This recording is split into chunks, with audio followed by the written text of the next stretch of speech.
தேவனுக்கு மகிமை உண்டாவதாக. சங்கீதம் 5ஆம் அதிகாரம் 12ஆம் வாக்கியம்.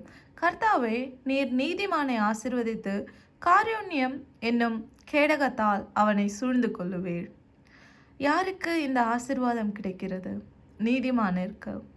அதனால்தான் தேவனுடைய பிள்ளைகள் அவர்கள் செய்யும் ஒவ்வொரு காரியங்களிலும் உண்மையாகவும் உத்தமமாகவும் நீதியாகவும் இருக்க வேண்டும் என்று வேதாகமம் ஒவ்வொரு முறையும் நமக்கு கற்றுத்தருகிறது. கர்த்தாவே, நீர் நீதிமானை ஆசீர்வதித்து நீதிமானிற்கு ஆசீர்வாதம் கிடைக்கிறது.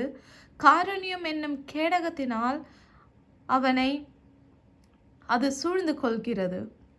அதனால் காருண்யம் என்னும் கேடகத்தால் நம்மை தேவன் சூழ்ந்து கொள்ள வேண்டும் என்றால், நம்மை ஆசிர்வதிக்க வேண்டும் என்றால், நீதிமானாக இருப்பதும் மற்றும் தேவனுக்கு பிரியமாய் நடப்பதுமே தவிர வேறு ஒன்றும் நம்மிடத்தில் தேவன் எதிர்பார்ப்பதில்லை.